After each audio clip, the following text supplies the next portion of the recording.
Colleagues, comrades, friends, I hope. A couple of housekeeping things before we start. First of all, can everybody hear me at the back? Yes, good. Toilets are out of the door at the back, second left, down the stairs, and then you have to go through a magical kingdom of the bar and you'll find the toilet somewhere. You might or might not find your way back, but hopefully you will.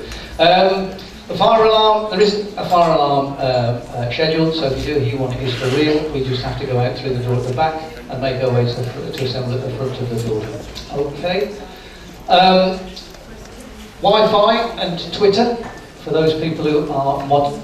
The Royal Free is the Wi-Fi password for the Royal Station Hotel. And if you're on Twitter, we're using ToonPQT as the hashtag, so if you could use that, that would be great. The event is being filmed also, and we're hoping to have it up on YouTube very quickly, if not tonight, very early tomorrow, so that would be good. Okay, my name is Tony Dowling, I'm Chair of the North East People's Assembly. I'd like to welcome you all here to this People's Question Time, organised by the People's Assembly. And I'd like to take this opportunity actually to say happy birthday to the People's Assembly, because it is exactly 2 years today, the 5th of February, the letter in The Guardian launched the People's Assembly. Tony Benn, sadly who's departed us, was one of the signatories, and in the letter he did say that the People's Assembly has a simple goal: to make the government abandon its austerity programme, and if it will not, to replace it with one that will. Fairly straightforward. Okay? And if it's done nothing else, the election of Syriza in Greece recently has brought the notion of anti-austerity to the attention of the media, which, despite a YouGov poll recently showing that majorities are for an agenda which is anti-austerity, the mainstream media carries a daily diet, I'm sure you've noticed, of pro-austerity rhetoric. So the purpose of this People's Question Time is an effort to counter the media's apparent one-sided agenda and to provide anti-austerity arguments. The People's Assembly Against Austerity is conducting a number of these People's Question Times events around the country, and this is the latest one here in Newcastle this evening. It's not intended to be for the People's Question Time to represent the broad range of political views in the traditional BBC Question Time style, or to be an elections hustings. There are plenty of those around and available for people if you want to go to those. The People's Question Times will be promoting alternatives to the pro-austerity mainstream, with a chance to hear a range of anti-austerity perspectives from the panels that we have here, representing a broad range of views from within the People's Assembly. If you want to hear the usual pro-austerity agendas, you can easily go home after tonight's event and you can watch the BBC's Question Time, which incidentally includes on its panel this evening the Coalition Government's Education Secretary Nicky Morgan and the Labour Education Secretary Tristram Hunt. However, as a primary school teacher myself, I work in Gateshead's Behaviour Support Service. I am pleased that our panel actually has two people with a great interest in schools and education. I'm sure they will provide us with better answers than either Tristram or Nicky. So, without further ado, let me introduce the panel, beginning with those two people. As an NUT member myself, it gives me a huge pleasure that we have with us the General Secretary of the National Union of Teachers, Christine Blower. Christine was one of the original signatories of that launch letter 2 years ago and has been a fantastic and consistent supporter of the People's Assembly throughout that time. As she said, austerity is really hurting many people. Those forced to use food banks don't see much forward recovery. We cannot just ignore the consequences of the coalition government policies. There are alternatives. The People's Assembly Against Austerity is to bring together campaigns against cuts and privatisation with trade unionists and a movement for social justice. We aim to develop a strategy for resistance to mobilise millions of people against the condemned government. Next, Shirley Ford on my left, your right. Shirley is the Green Party North East Regional Organiser, but she also works as a support assistant, is that right? The local primary school, and she is the Green Parliamentary candidate for South Shields in the general election. She's also the South Tyneside coordinator of the Keep Metro public campaign opposing privatisation of the Tyne and Wear Metro. She came into politics, it says here. She worked for 10 years in human rights and anti-poverty campaigns, including lobbying the UK government, the European Union and the United Nations in Women in Black Against Injustice, War and Militarism, and she joined the Green Party as it demanded no more excuses for wars. So she's campaigned now for over 20 years. On my right, your left, we have James Meadway, who is a senior economist who has developed analytical models for the UK economy, aiming to develop a better understanding of how the financial system, production and environment interact to shape economic outcomes. And on my far left, on your right, Chris McCurley is the recent not local, she is our local solicitor, but she's the Law Society Lawyer of the Year, awarded for her work with victims of abuse and her work with the United Nations government to oppose the cuts to access to justice. A one-woman powerhouse in family law is how she has been described when she went to collect that much coveted award at the glitzy London ceremony. Her dad was a miner, her mum was a nurse, and she started practicing law in the mid-1980s. She's a partner at the Ben Hall Bell Law Practice on Shield Road in Piker. She joined in 2006 in order to develop specialist family law services where the cases involve any kind of international dimension. As a human rights and head of international family law at Ben Hall Bell, which was this year named Legal Aid Firm of the Year, Chris also works on international child abduction cases, forced marriages and victims of abuse. And finally, completing the line of this fantastic panel, we are privileged to welcome writer and performer of BBC Three's The Revolution Will Be Televised, Julian Rubinstein. Got that correct? No, probably not. The TV show uses comedy as a vehicle, and it is highlighting corruption, greed and hypocrisy. Julian says the nature of chains of authority in large companies is that decisions are often made by people talking higher up, and no one knows anything. Plus, a lot of bosses are arseholes. So employees know better than to get their way in their whims. He also says, I like this one, high-vis is an incredible tool available at your nearest Leyland. You become unquestionable. Nobody wants to talk to workmen. Excellent. Okay. So please put your hands together for our panel this evening. Thank you.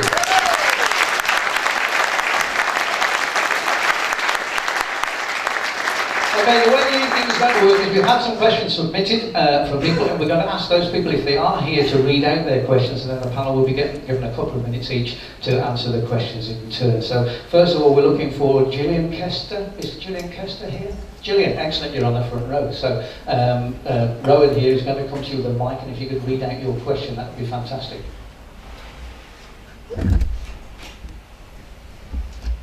Thank you. My question is, what should be done to address the appalling way in which disabled people have seen their benefits eroded or removed under the present government? Thank you, Gillian. I'll just repeat that. It says, what should be done to address the appalling way in which disabled people have seen the benefits eroded or removed under the present government? Okay, and I think we'll start with Mr. Rubinstein. I can tell you what his real name is. Thank you. This is Julian.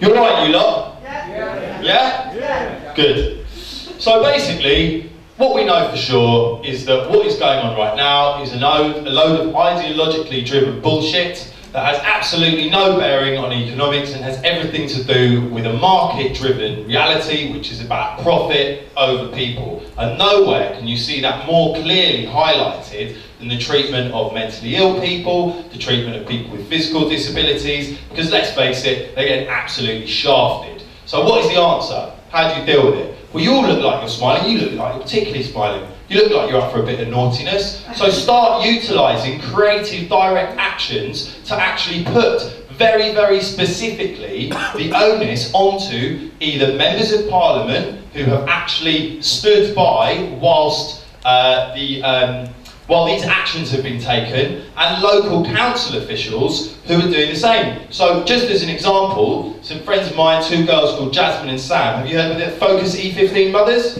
Yeah. Right, they went, basically, they realised whilst they were being evicted, and yes, it's a different case because this is about housing, but the same principles apply, to actually say, well, basically, we're being told that there is no other option for us to be socially cleansed out of London than to be actually moved to Birmingham or Hastings, you know, I'm sorry, you're just going to have to leave. So they were like, fuck that, I'm not going to listen to that noise. So what we're going to do is we've realised that there's 397 council properties that have been empty for 4 years, so we'll just start occupying one. And then we'll start making noises about it. And then it will be positive and exciting and interesting to go to. And there'll be interesting music and interesting people to talk to. And suddenly there was a media storm. And the reality is that by doing that, you put pressure on them, because we live in an age now where there are things like YouTube and Twitter where it's absolutely impossible for the media to ignore the ability of people to put fun, creative, direct actions out there. And nowhere has that been seen more than with the UK Uncut branch of these incredibly brave disabled activists who actually went to places like Serco, and Circle actually took actions. So I'm being told shut up now, but basically it's about you and me and everyone in this room doing it themselves. Thank you. Thank you. I'm going to pass that on to Shirley. Well, how to follow that? Okay, so yes, we absolutely need those really vibrant direct actions, peaceful and creative and fun, and that grab attention, that can go viral. We also need events like the March for Homes last weekend, the hardest hit campaigning, the things that are trying to relentlessly counter the media propaganda that there are deserving and undeserving poor, and that people who are scroungers do not deserve to have a decent life.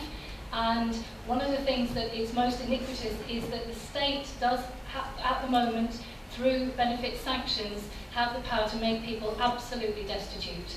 And there really has to be a different agenda put across through all of these kind of actions and protests and marches.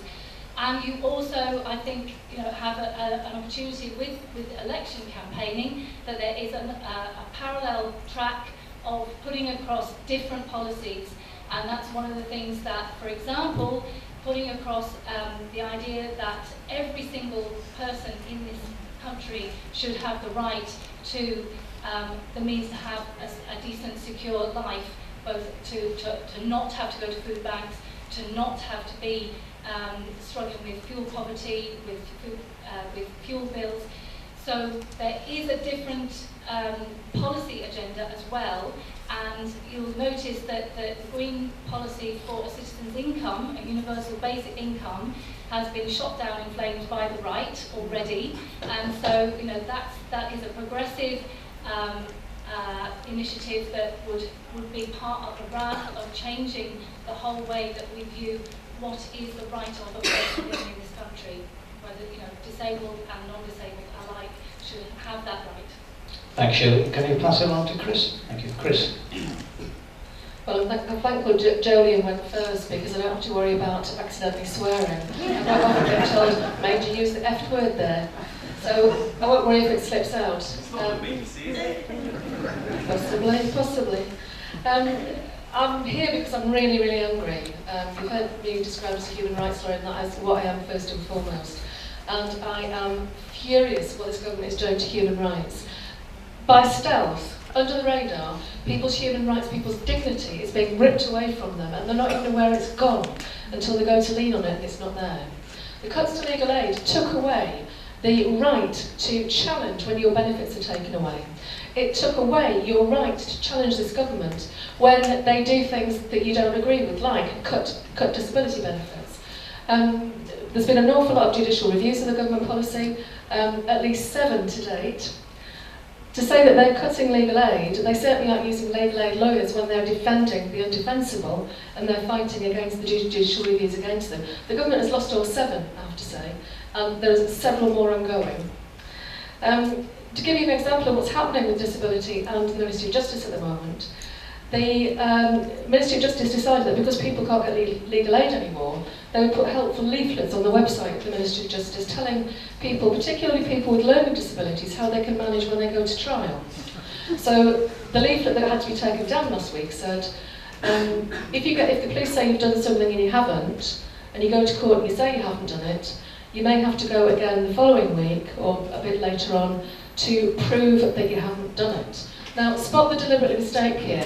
Innocent until proven guilty. This government's forgotten all of that. The rule of law is being completely undermined. And we really have to fight this. If the Tories get in again, they're going to take away the Human Rights Act. Once it's gone, we'll never get it back. Get angry, mobilise. Tell them we're not going to put up with it. Make them accountable, because they're accountable to us. It's not the other way around. Christine. Well, thank you very much. Well, I think we all know that the figures that are being touted about this week are that 60% of the cuts are as yet to come. And it's perfectly clear that austerity hits the most vulnerable the hardest. And the bedroom tax has clearly had a significant impact on a number of people living with disabilities. So obviously we have to keep campaigning as hard as we can against the bedroom tax. I want to say just a brief word about education, which is that it's, you know, the cat is out of the bag now. We're going to get massive education cuts if we get the same kind of government back as we've got now. And the fact is that children with special educational needs and disabilities have already lost out with the kind of cuts that we've already had, those support services that we used to have in order to be able to do it, in order to be able to support those kids. So the question is, what are we going to do about it? Well, when the TUC Disability Conference was on, delegates, instead of bothering to listen to what was on the agenda, went out into Tottenham Court Road and stopped the traffic for 20 minutes. Now that's, you know, that ought to be a huge story. It's only a bit of a story because it got exposed on Twitter and other places. The critical thing is to expose these stories, because there are loads of people, you know, none of us in this room, but loads of people all over the country who actually don't really have a profound sense of what's happening. Because, you know, either they read the Daily Mail or they watch outlets that are not, you know, listening to our stories. So we do have to tell the stories. We have to encourage Twitter storms as often as we can, and we have to make sure that we're talking to people about what is happening, and where we can organise direct action, that's absolutely what we should do. Because unless we're being active, then we're not really campaigning. So, you know, I go along with what's being said. There are lots of dimensions to this. It's an absolute disgrace, but if we don't have inclusive education, we won't be beginning with everybody being in the right place and understanding that people have different abilities, disabilities, different needs from their education and from their life. As you can see, hopefully we're going to put the storm here tonight, but James, final one without questions. Yeah, I mean, just on that, I mean, much of it's been covered by what people have just said, but the bit that gets me with this is, aside from anything else, just the sheer penny pinching that's taking place here. This is a very rich country. This is about the 5th, 6th richest country on the planet.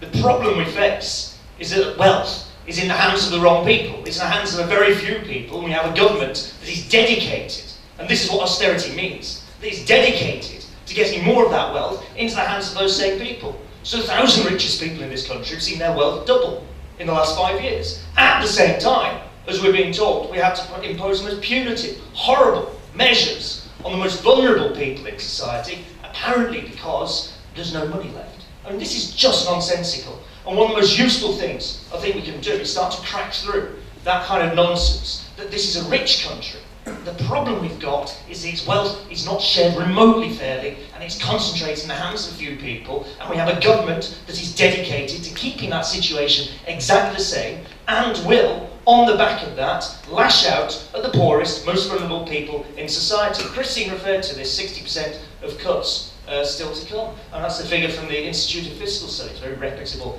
you know, group of people who do analysis of this sort of thing. They think the majority of cuts are still to come. They think that if we carry out the programme that George Osborne laid out last December for cuts going ahead, in the space of 4 years, we will be down to the level of public spending last seen in this country in the 1930s, in the space of 4 years. That is the current projection. And we are already seeing the kind of suffering and damage that is being done here. Now, you know, they say economics is a dismal science. I want to finish on a positive on this one, because I think it's important. I've started to feel optimistic, I think, at least since December. And it's something, one of the campaigns that was mentioned here, the New Era State campaign, down in London, who got out there, fought, campaigned, got onto Twitter, did the protests, did the marches, involved everybody they could, got themselves in the media, had a bit of support from Russell Brand, of course, did all of this, and actually won. And the privatisation of their estate is now not going ahead. Those homes, those people are now secure where they are. That is a victory. The point here is that it's possible to win. Look what happened in Greece. We can win this, and that's something we have to believe in the future.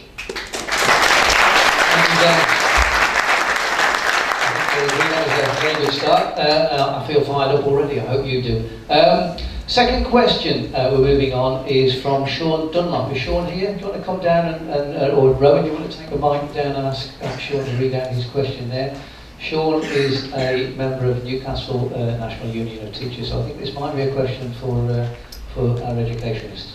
Hi, yeah, what should the education priorities of the government from May be, given the workload concerns of teachers as demonstrated by lots of union surveys and the government's own workload diary, which it did take a year to publish in the end, mostly after a lot of pressure from the NUT and others. Yeah, thank you, Sean. So, what should be done, what should be the education priorities of the government from May, given the workload concerns of teachers as demonstrated by union surveys and the government's workload diary? Christine, I think you need to start on that one. Thank you for that question, Sean. And as I've only got 2 minutes, I'm just going to say, if I don't cover everything, you can read what the priorities should be in Stand Up for Education. This is our manifesto for education in the National Union of Teachers. And I can tell you that a huge number of people have signed up to this, including such luminaries as Julia Donaldson and Philip Pullman and lots of academics, as well as people all over the place. But the critical thing is that we have to have an education system which is fair and just, which is democratically accountable. We have to stop having academies and free schools and have schools in their local authorities. You know, the idea that we have to go around creating a middle tier is nonsense. We've got a middle tier. It's the local authority. And interestingly, if you read this, you will see that actually even Conservatives agree with us about some things. The Conservative chair of the Local Government Association said this: by giving the power to create schools back to councils, government could ensure places for all children from ages 4 to 18 can be delivered according to local demand and in line with the needs of mums and dads and children. So there you are, you see, we can make alliances in very odd places sometimes. But the other thing is that it's absolutely critical that we get down teacher workload. Not because teachers don't want to work hard. Teachers have always worked very hard and done ludicrous numbers of hours. But what we can't have is teachers working 60, 68, 70, all those number of hours a week on things which are nonsense, on having to prove that they're doing the job. So the other two critical things are abolish Ofsted, bring in a system of making schools accountable to their local authority by having the kind of systems that we have had in the past and which we could change and look at, and get rid of league tables, because some schools in the league table position will be going up, some will be coming down. They are nonsense. And certainly stop talking about PISA, because it isn't the Leaning Tower, it's that nonsense thing that we do internationally, and it doesn't help kids at all. Trust teachers, trust children, trust parents with education, and certainly don't privatise anything.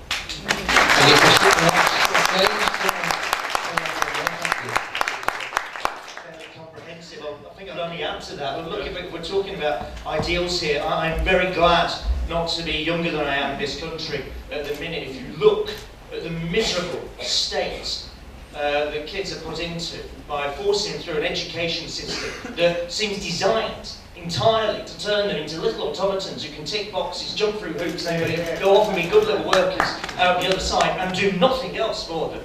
It's completely destructive of people's creativity and potential and the rest of it. I noticed rumblings this week about, getting everybody to do their times tables by rote and all the rest of it. This shouldn't be what education's about.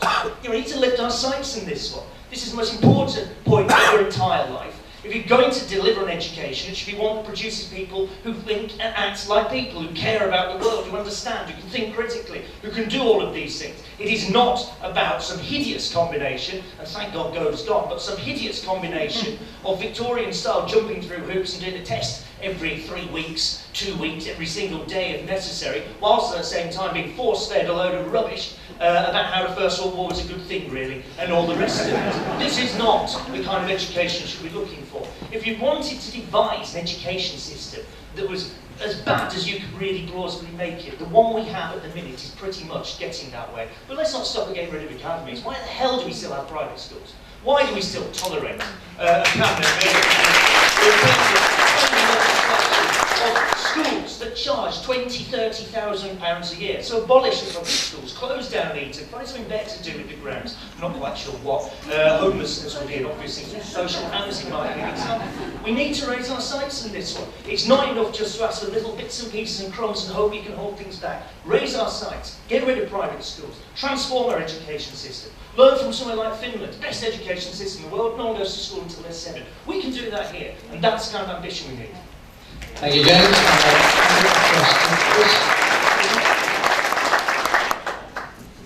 Well, not very much to add to what the other two panel speakers have already said, but I would really raise a cautionary hand about faith schools. I work with women and girls who have been to faith schools, who are taught not to value themselves and who are not taught not to value difference from what they see every day in the school and in their homes. I would like schools to focus on relationships, human rights, valuing difference, respect for difference, and also an absolute focus on really raising the next generation, teaching kids to be leaders, giving them confidence, teaching them they can get out there and they can actually do something and achieve something. I don't see that with the kids that I work with, and I would like to see that happen now. Thank you, Chris. Shirley. Yeah, working in a primary school office, dealing with dinner money and children not at school and first aid and lots of pastoral care, and seeing that my teaching colleagues have to do so much pastoral care before they can even start to be able to teach children anything. We have children coming to school hungry, without proper clothes. It is a really, the sharp end, the chalk face is the sharp end of things at the moment. And so teacher workload and support staff workload is off the scale. So yes, a lot of things have been mentioned that have to be top priorities. Testing, the introduction of a phonics test for children in year ones, 5 and 6 year olds. I mean, absolutely appalling. And what James mentioned about the Scandinavian system, Finland, for example, where you look at a different way of starting children in education, in learning through play, and there's all sorts of creative things that really good schools are trying to do, but they're kind of having to hide it because of Ofsted and the hoops you've got to go through, and they're at risk of being, forced to become academies. We've just had a great success locally with a joint campaign with the teacher unions through the Public Service Alliance and parents and the community to stop a really good an outstanding, according to Ofsted, secondary school in our borough being turned into an academy as part of an empire building system. And so it can be done, and that was through pressure within the school, from the staff and from without, around the school, the community, leafleting, campaigning, online petition. And that was about taking a school and giving so much undemocratic power into the hands of a very much smaller governing body than it would have been, and there had been no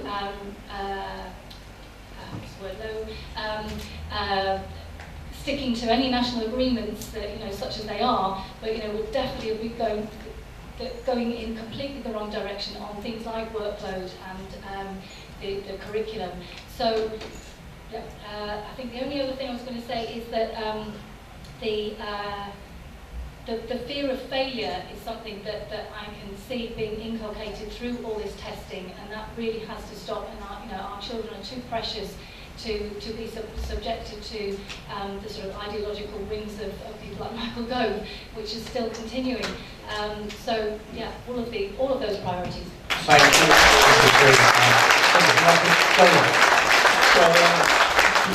I'm dyslexic. I couldn't really even tie my shoelaces properly until I was 8, and I can hardly do it now. But I mean, especially back then.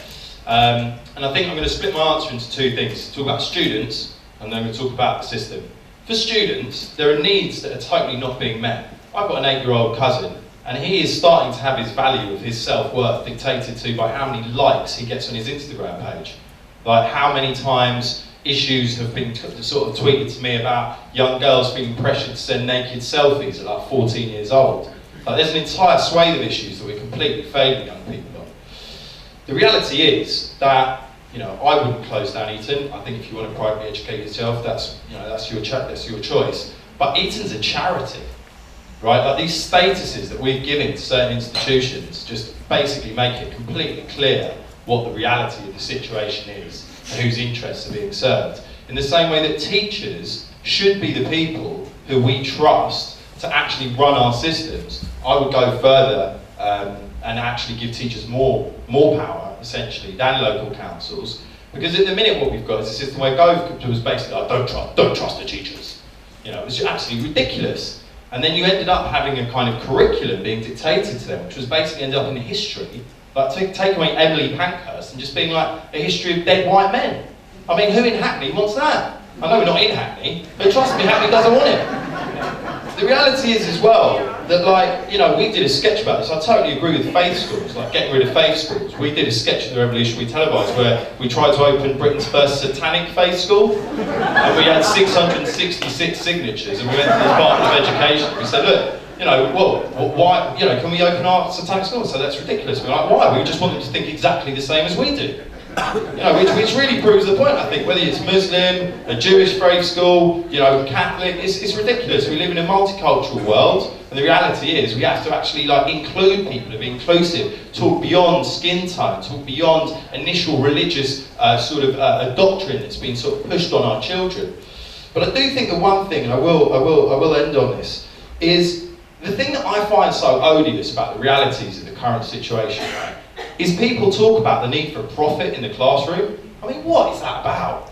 It's like, it's such a sort of misnomer. And we'll come back to this again and again, because you've got to keep asking yourself, does the market have a place in my life in that area? And I think we'll come back to that again and again. I'm going to shut up now for a minute. Excellent, thank you everybody. The next question is by Joan. Joan Hewitt, are you here? And while we're getting the mic to Joan, I'll just tell you, I think I was in a satanic school the other day. I'm a peripatetic teacher, so I go in and out of schools. And I heard a teacher in a reception class say to a little boy as he was running past with his bit of work that that was a fantastic split digraph you used in that sentence. And I thought, what? But anyway, the other bit of education information you need to know at the moment, because James referred to times tables, you need to know 132. That will be the answer to the question that everybody gets asked about the times tables. You can work out the question from that. Anyway, 132, you need to know that. Nicky Morgan doesn't know it, apparently. Joan, your question. I'm completely confused now because this is some I'm supposed to do. Okay, I think everybody in this room would agree that there are pockets of power in very few places, and that's what is running the country. So we are a democracy, but we're a very flawed democracy. And I would like to ask each of the panel, what are the ways you think we can move closer to being something which deserves the name of democracy? Thank you, Joan.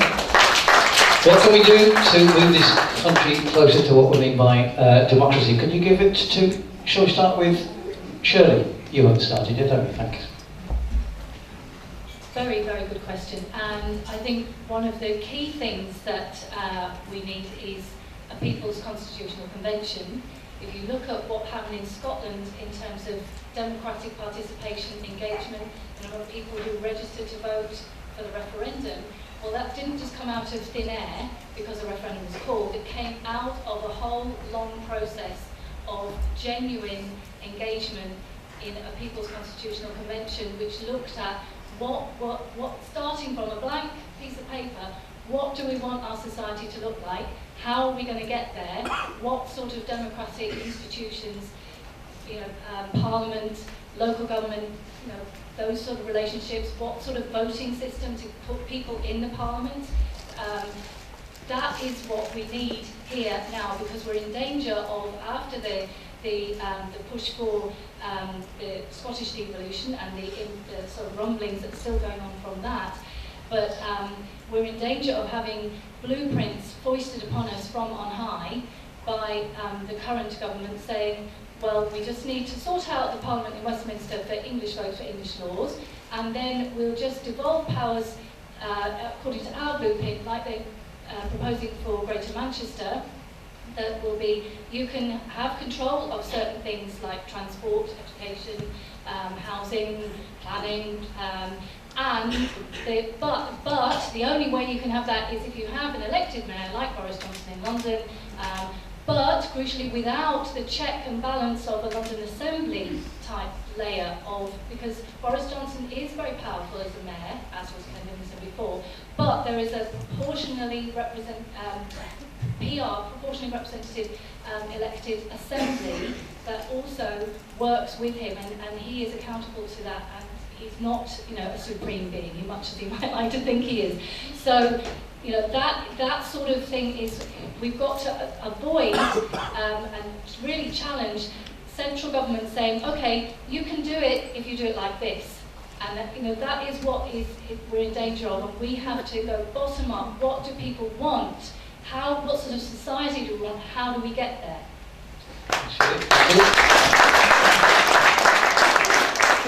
Next week, on Wednesday, I've got a film coming out called An Idiot's Guide to Politics. 25% of young people say they'll vote in the next election, but far less than 25% of young people actually registered to vote. So the first basic reality of suffrage is, and it gets lost so many times, is convince your mates to vote. Like, talk to people about voting. Like, why has it become such a big deal? Like, it's just literally 5 minutes of your time. It doesn't have to be a polarising thing. You don't have to say, you know what, man, I fuck the system, man. Like, I just don't believe, you know, it doesn't even matter if we vote, because we'll still get... It's like, it's absolute, like, rubbish. It's just vote. For a second, I don't even care who you vote for. I really don't give a toss. I just want people to start participating. The reality is, though, that until we have a complete ban on corporate donations to political parties, that we're going to have a very, very simple system where, essentially, for one day every 5 years, they need us, and for the rest of the time, they need them. There's £46 million was donated to political parties last year. The Tories, the majority of it comes from, you know, large kind of corporations, but they're now practicing this thing called fame avoidance, where, for instance, companies like JVC, who, you know, you'd think, oh, not really, just attract this, what's the big deal? But the reality is, and what they're trying to do is they'll give smaller donations, around 200 grand, but then, like, his grandson will give it, and then his ex-wife will give one, and then his mate down the pub, and then, you know, JCB America will give another donation, because they want to basically influence, but they know there's a scandal brewing. I think the reality as well is that, if you read an article in the Guardian today, it said 100 universities could decide the election. Because actually, now we've had this huge scandal with the voter roll and a lot of people being brought off. The reality is that in first past the post, it is very targeted. I live in Camden, in London, it's pretty much always going to be Labour, but the reality is I'm still going to vote. But there are specific areas where people can target and that can swing it. And the scary thing is, we might end up with literally a Labour Conservative coalition. How nuts is that?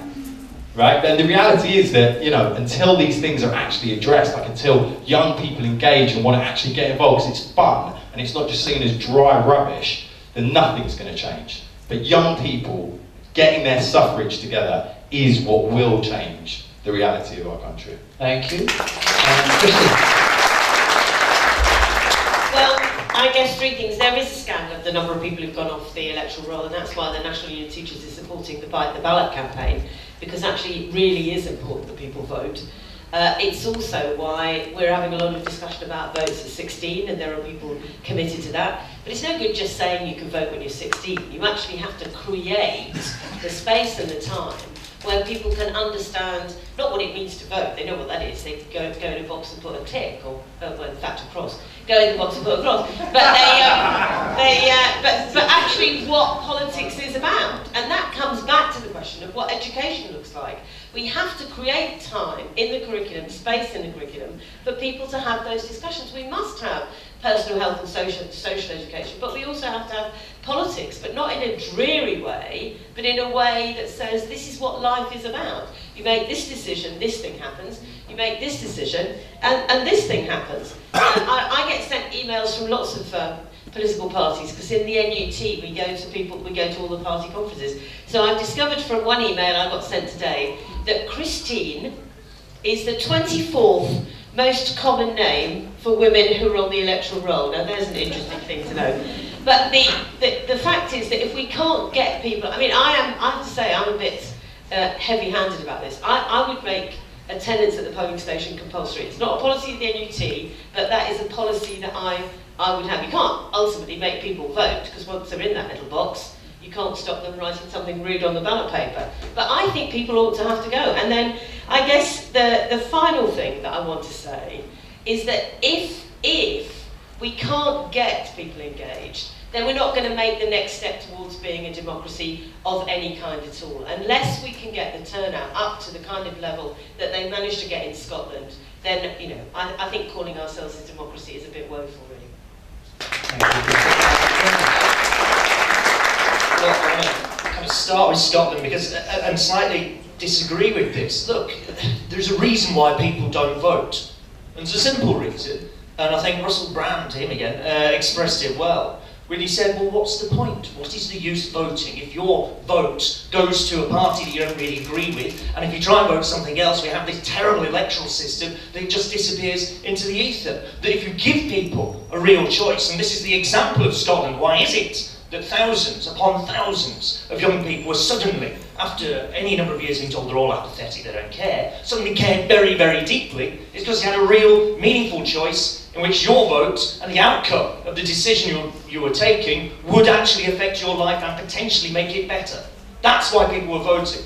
And I don't think you can say to people, you have to vote, it's a right, blah, blah, blah. You can't say that unless you have something worthwhile to vote for. Now, what's exciting at the minute, and this is exciting, is that for any number of years, for most of my life, your choice really in elections was down to two parties who have increasingly, over the last 30 years, ended up being Tweedledee and Tweedledum, or to be more unkind, two cheeks of the same arse. And they say very little that matters. Both will support austerity. You get more austerity or less austerity. You don't have a choice of no austerity, which would be a fine thing. Why vote in these circumstances? And I think it's sinking in people that there are other options here. And if there is one thing that we'd have to change, that will start to get people engaged, that will mean your vote actually counts. The one thing I think we need to start pushing for, and we can do after the election, is say we want real proportional representation in this country. We want a system where your vote turns into a seat. Everybody else has it. It's a ridiculous medieval hangover. If we get carried away, if we want to pursue this line of thinking, another ridiculous medieval hangover, why on earth do we have an unelected House of Lords able to make decisions? This is ludicrous. And of course the attempted fix of it that Labour had was, hey, we're not actually going to bring in elections, but we'll make it so the parties can just appoint who they want to see in Parliament, and that's better than having hereditary peers. Of course not. We should do what Labour said it would do in 1945, which is either abolish the thing or bring in voting for the House of Lords. It's ludicrous to have these things. There's so much wrong with this country, so much wrong with this country. What I get the sense of right now, and what I get a sense of from meetings like this, is there's finally that little thing that's collecting people's heads where you can start to make a difference. That's what's important about this. Start to do these reforms, argue for these reforms, and then we can start to unlock democracy here.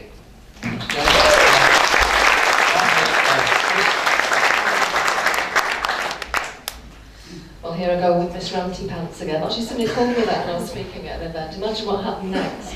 Miss Ranty Pants. This is where I really get on my high horse because it makes me so angry what's happening with basic democracy in the UK today. We're about to celebrate 800 years of the Magna Carta. It may seem like historic and what's the point, but actually that was the first real human rights and equality legislation that we had in the UK. And the government is celebrating it by holding a massively expensive, they're going to spend millions on it, Global Law Summit. And the point of their Global Law Summit, and by the way, the tickets to attend this Global Law Summit are nearly £2,000.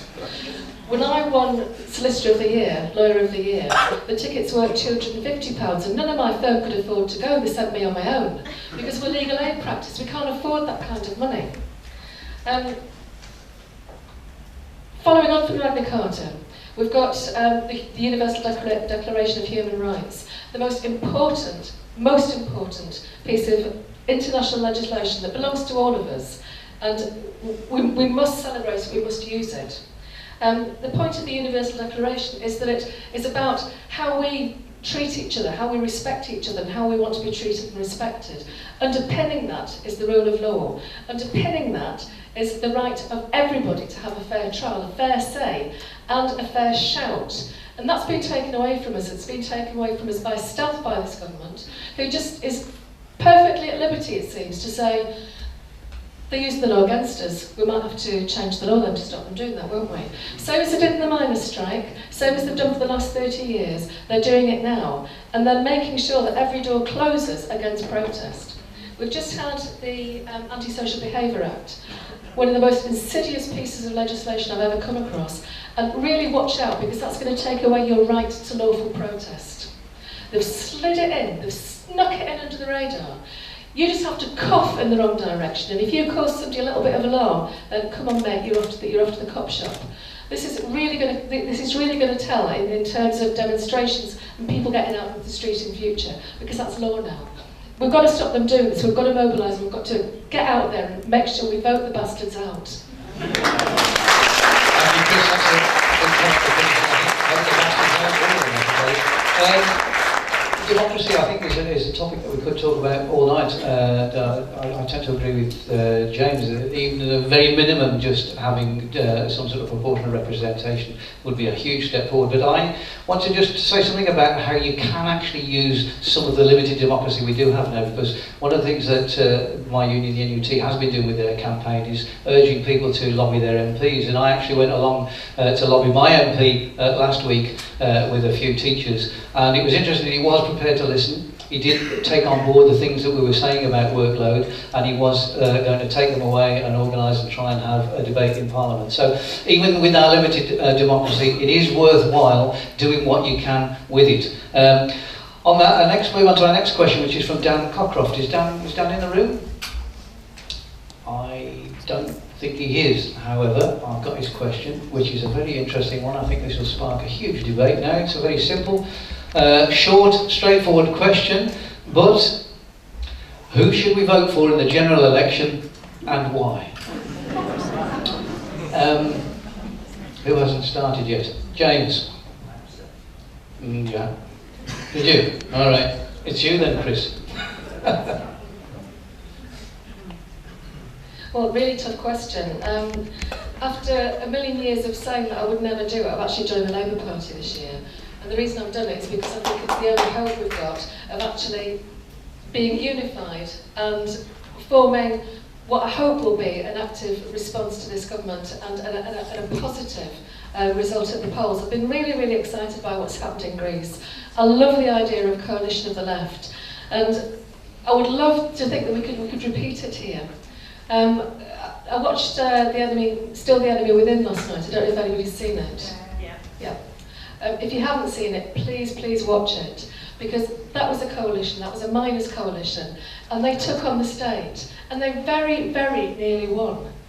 If we'd had social media in 1983, the miners would have bloody rocked home, would have destroyed the Tories, would have destroyed the government, and we would have had something like what's happening in Greece now. So I'm probably going to vote Labour. I've always voted Labour. It's a bit like when I go to the election, I want to do a protest vote, and I want to put my cross, not my tick, next to the Greens or something like that. But it's a bit like I can't go to the bar and say, "Can I have half a lager?" I mean to, but when I get there, it comes out as a pint. And it's the same when I go and vote. I always go, "Oh, Green, Labour." So I'm going to vote Labour because I think it's our best hope. Thank you. Thank you. Jenny, go on. Okay, well, you probably, I can't really say, tell you as a Green Party candidate to vote for anyone else, really. Okay, I was in the Labour Party back in the olden days before they got rid of Clause 4 and any sort of vestige of democracy within the party. And it is very sad to me that Labour has left us, and the Labour leadership has made itself part of the four horsemen of the austerity, as a colleague said to me recently. And I think yeah. So we do have a first past the post system, which is deeply undemocratic and unfair. However, I think that the advice to hold your nose and vote for the lesser evil, to keep out the worst evil, I think it's past time for that. And it really is time to look at the example of Greece and Spain, and to look at where there is a vote that you could make for hope of something different, to make a stand for a party that is completely opposed to austerity, that would actually take brave decisions and campaign for bold policies, and look at how that a different sort of anti-austerity government could come into play after the election. It's how can you predict what your tactical vote will do?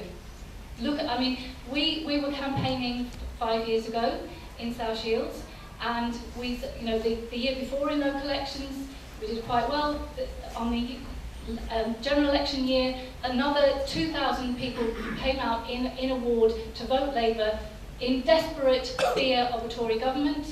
it's a rock-solid, safe Labour seat, you've got a Tory government. So you cannot predict what your tactical vote will do. So I would urge people to vote for what they believe in.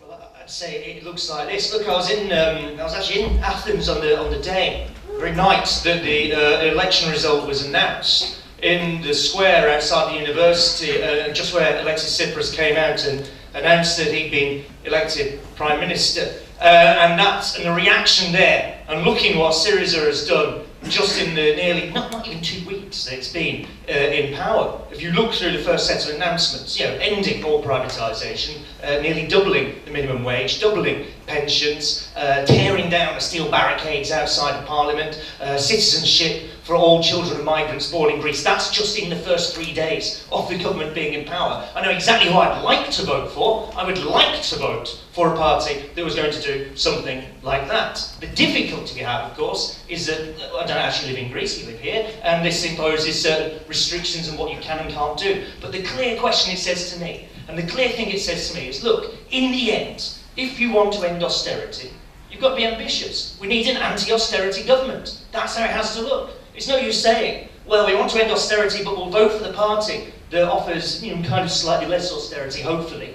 That's kind of what you get if you're saying vote Labour. You're certainly not going to vote for Tory or Lib Dem on that basis. But we have to get to the point, in that case, where we get all those people who are currently, I think, scattered amongst many different parties, and no party, of course. Get them all in one place, a coalition of the left, if you like, and start to say, look, we're the people who agree on the fundamental principles here. We want a fairer society. Sure, we can argue about the details, but we want a fairer society. We want an end to austerity. We want an end to this obscene transfer of wealth from the massive ordinary people in this country to the 1%, to the 0.1%. That is all the other parties are doing. The only difference is how quickly that transfer takes place. If we can do that, then I might finally get to a general election where I can actually vote for something I believe in, something I think is good and right and worthwhile. And I think what's going to happen out of this election, is that all of the parties are going to be thrown into chaos one way or the other. If we get a Labour government, minority coalition, however it's done, and it's committed to austerity, what will that do to Labour's support? How will people think and feel? Even somewhere in the northeast where I know there's a very solid tradition of the Labour vote here, of Labour support here. How will that change how people think and feel? And of course, if Labour don't win, do you think the Blairites in the party are just going to sit on their backside and say, never mind, Ed, you tried your best? Of course not. Either way, it's a crisis. We're heading for a crisis in British politics. And if we're heading for a crisis, that means an opportunity. And that's an opportunity for us to create an English Syriza.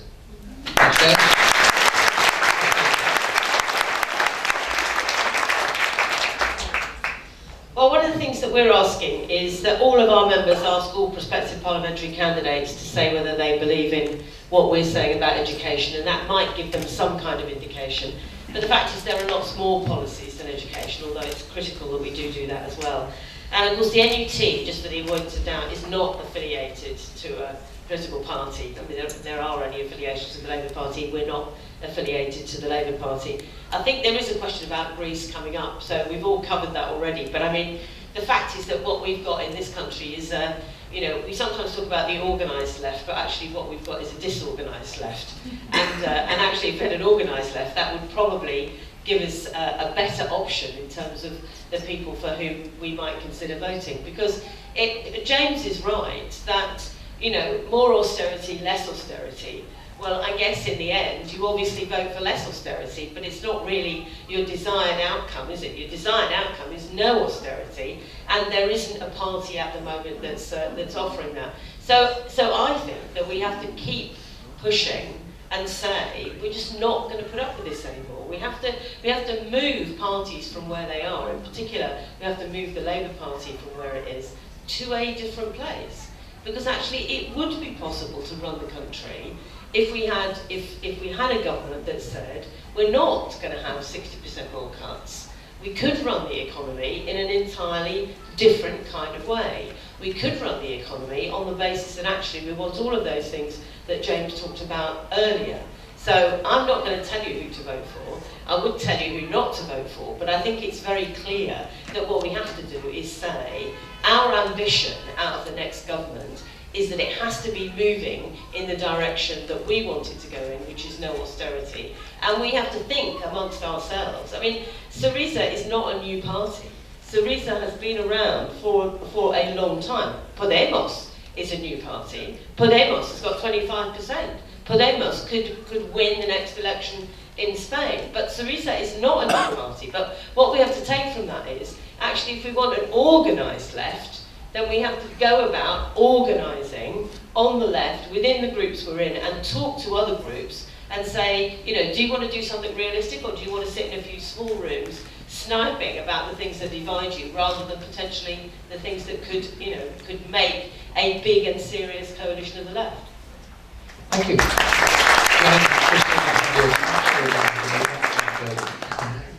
Bloody cheek.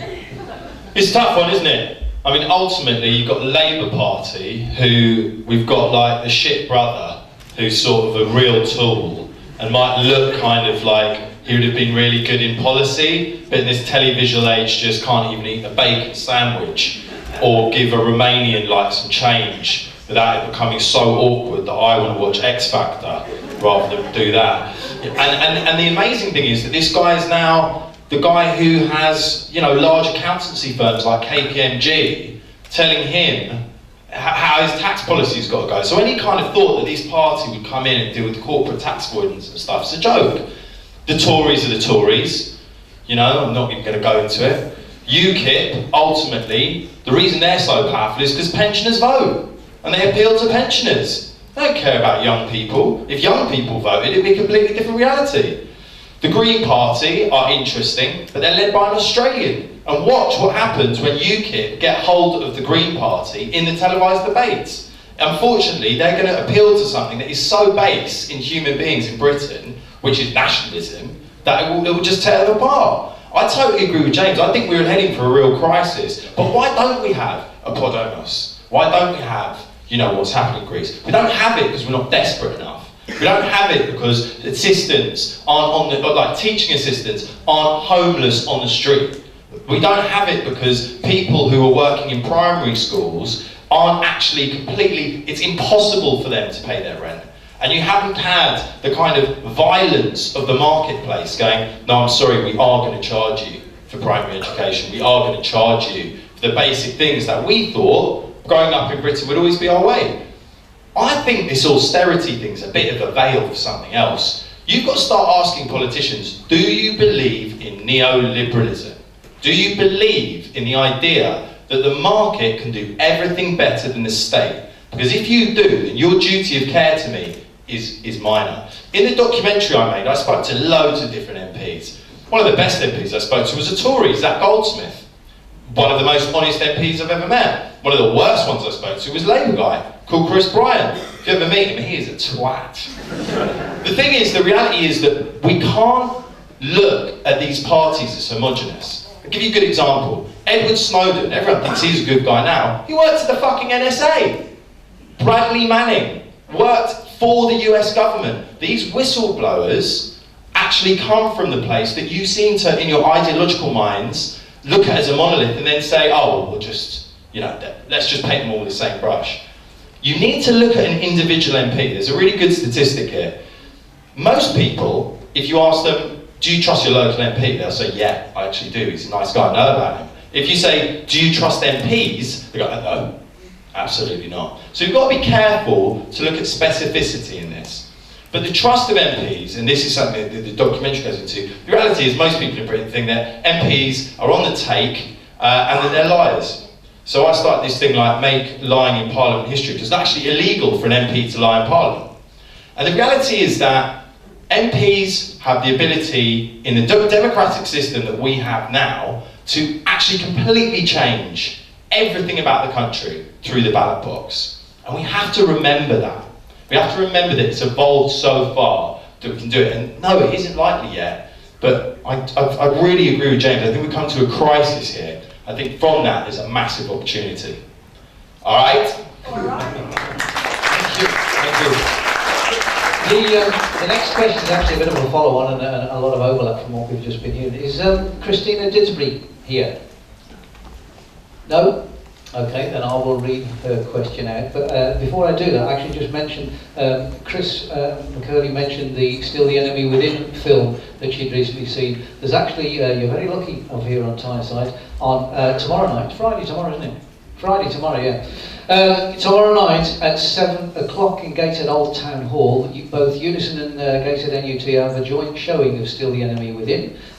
It's £4 and it's going to be introduced by Dave Anderson MP, who's the MP for Blaydon in Gateshead. So if anybody's interested in seeing that film, hasn't seen it yet, get yourselves along there tomorrow. Okay, so Christina's question is, how do we achieve what Greece has achieved?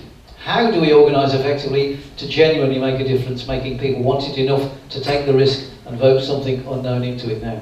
Everybody's spoken at length on that last question, so we can probably carry on where we left off. Do you want to start? Yeah. I mean, the thing is that I interviewed Russell in the interview in the doc, and I was like, Russell, stand, go on. And then I interviewed Owen Jones, and I was like, go on, Owen, stand. No. Someone's got to do it. Someone's got to start being a figurehead for this movement. And it is someone from like my generation that needs to do it, that completely rejects traditional trade union models. I'm sorry, I have huge amounts of respect for trade unions, but you know, I interviewed Len McCluskey recently, lovely guy, I think what they're doing amazing, ineffective against the market, global market forces. You need a real utilisation of social media in a way that probably if I say Reddit, some of those people over there are going to know what I'm talking about. A lot of older people aren't going to know what I'm talking about because it's a social media site that's just thumbs up, thumbs down. That's how Podem has started. That platform. They have meetings on Twitter and they use hashtags to create huge, like thousands and thousands of people having a chat about it because we've lost the public square in our politics. We've lost like Speaker's Corner and people coming together and talking about it. I think it's on our generation. I think it's on a brand new type of really angry, flaming, and uncompromising politics that says, I want to feel enfranchised. I want to believe that my country is a place that has the interests of my grandchildren before the interests of profit for major corporations whose only function is to make a quarterly return for their shareholders. There is no way to escape this reality. I don't see myself as a Marxist. I see myself as someone who is like interested in social democracy and interested in actual fairness, justified fairness. You all right, mate? Okay, let's just have a little walk. I genuinely think that there is this ability to change things now because of the internet, because of social media. But I do think that we do need to be very, very careful because we need everybody. I want Tories involved in this. I want UKIPers involved in this. I don't think we should just brandy these people together. They're individuals. Don't be monolithic in your viewpoint. Have a look at them, bring them in. They've got love in their hearts and positivity. They will be part of the solution. But we need that solution because things are getting bad and we need that solution now. Okay, shall we go on to Chris on the end there? Chris? Going back to Still the Enemy Within again. What was so moving for me about that, I mean, like Christine, I come from a mining family, was the words I'd almost forgotten, solidarity, unity. And, you know, my parents' old favourite, the union made them strong. But it did make them strong. And what we had then, is a government who was using a very, very clever tactic of divide and rule. In the 1983 strike, it was the Nottingham miners. And it was the biggest pit, and the strike needed the Nottingham miners to stay out, or to come out. And what happened? The Tories went to the Nottingham miners and said, we'll give you a little bit more, and we'll keep you in a job. So instead of standing solid, and instead of being unified, the Nottingham miners stayed at work. Now, lots and lots of other people supported the strike. I mean, we had who's seen the film Pride? Amazing. I mean, I was involved in that at university, and it was just an amazing, amazing experience. The disparate groups who got together, the pits and the perverts, it was an absolutely wonderful moment of unity. And it doesn't have to be about that point in time. We need that now. The problem with the left is, and the problem always with the left, is we infight. And we split and we fracture. And we do exactly what the Tories want us to do. We play into their hands, and we divide, and we allow them to conquer. My family, most of the women in my family were in service. And for those of you who are in the cheap seats at the front who are not old enough to probably know that about what the service is, that means the downstairs part of Downton Abbey. And the posh gits, the ruling class, they'd never infight. They would never ever fight amongst themselves. The Tories do that. They don't like each other. They even hate each other. But they know how to win an election, and they do it by a solid, united front. Now, the left has to do that. We've seen it in Greece. We've seen it in Spain. Let's do it here. We can do it, and we can beat them. We can win. Thank you, Chris. I think it's good to have really united together. So what do you think, Christine? I think the public meeting is not dead, and I think it's obvious that it's not dead because you're all here, and I'm doing loads of these all over the country. So I don't disagree that social media is very, very important. Of course, it's important, but the fact is that one of the best leaflets we ever produced for recruiting people to the National Union of Teachers said on the front, "Nobody ever asked me." The face-to-face contact of saying to people, do you really agree with this? Or don't you, wouldn't you rather you had this? I think you just can't say, well, it's all going to be done on Twitter or Reddit, it's all going to be done with Instagrams or, WhatsApp or whatever. You can't do that. Of course, there's a proper place for those. We have to be doing it. I said Twitter Storm earlier. I think it's really important. But I think we also have to, and someone said we've lost the public spaces. You said it, actually. I did. Well, the public space is here, isn't it? And it's all over the place where we're doing these meetings. But unless we've got a critical mass of people who are prepared to throw their lot behind a particular project, then we aren't going to get to where Greece got to. And the fact is, Syriza, as I said in my earlier contribution, not a new party. Podemos is new, and they're on a very big trajectory, but then they're doing it off the back of the same crash that Syriza got that big momentum from. So there is a kind of general movement around the place. Also, I think that there is an absolutely key role for trade unions, but we have to be social movement trade unions. We have to be about more than terms and conditions. We have to be about the three themes that we've got going in our campaign about stand-up for education. Engage with our members, but engage with the public, engage with everybody that you can to get your message out.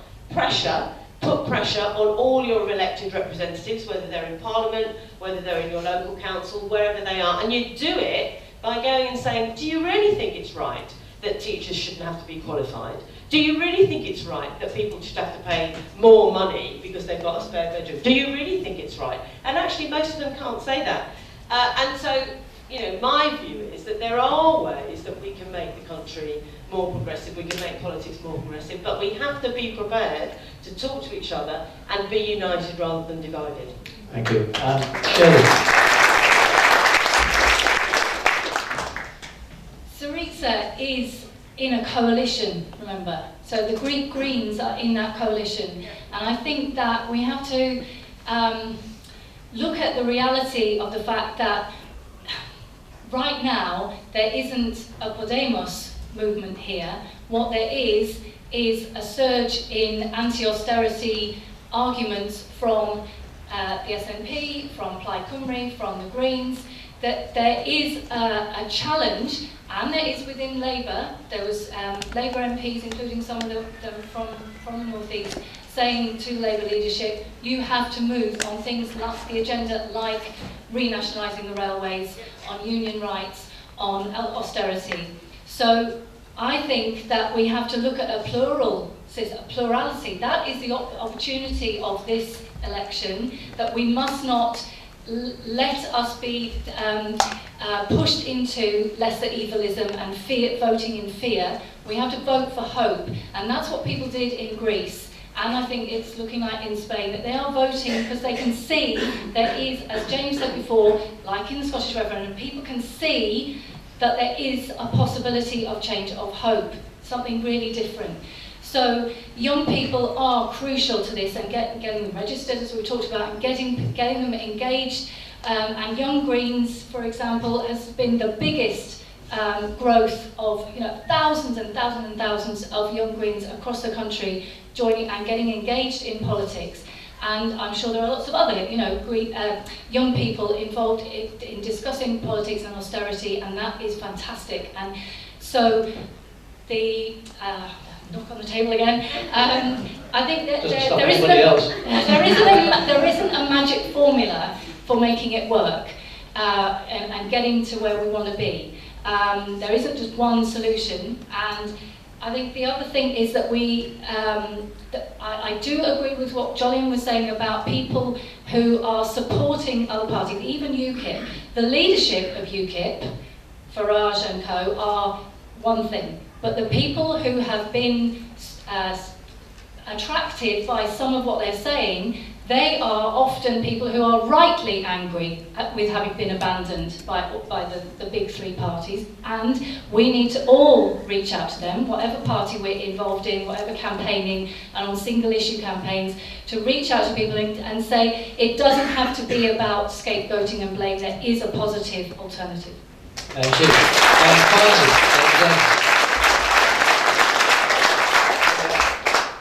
pick up on this thing about the left squabbling and fighting and all the rest of it, because I think Henry Kissinger of all people put it quite nicely when he was talking about student politics, that it's so vicious because the stakes are so low, right? They play into each other because it just doesn't matter that much. And why do the left fight amongst themselves? Because it just doesn't matter that much. And this is what's one of the things I think about Syriza, because believe me, if you think the British left spends a lot of time having a go at each other, my God, you see the Greek left. They still have a bit of the Communist Party still sitting in Parliament, still insisting that Syriza is a pro-capitalist plot, and all the rest of it. That's a split. I mean, what we do is kind of neither here nor there relative to that sort of thing.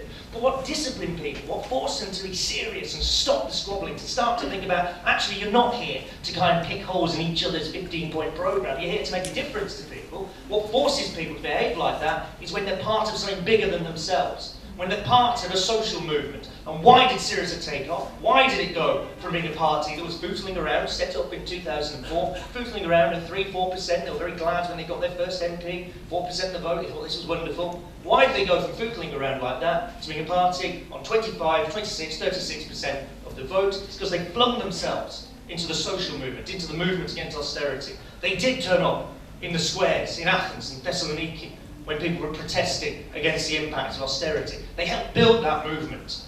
And so it's no good, I think, for us to try and talk in the abstract. It would be nice if one of these things descended from the sky. And it'd be bloody great if we did just find some magic, charismatic person to make this happen for us. But it's not going to work like that. We have to build a movement like that here. That is step number one, if you want to think about how you might get a Syriza. I think the People's Assembly, who put it on this event, I think the People's Assembly, I was one of the signatories to the letter, is a good step in that direction. We'll see where we get to after the election. But it has to start like this. We have to be serious about this. The stakes are now incredibly high. You know what? It keeps coming back to me. I remember just the Berlin Wall coming down. It was 25th anniversary just last year. I could see how big systems that look impenetrable, that look like they're always going to be there, that look like they'll never shift, can just disappear like that. I think we're at the start of the end for neoliberalism. I think this is the beginning. I think a mighty great red flag has been planted in Greece, and this is where we can start to make a difference here. We've got to lift our sights, be serious about what we're doing, take ourselves seriously, build that social movement, then we can get somewhere.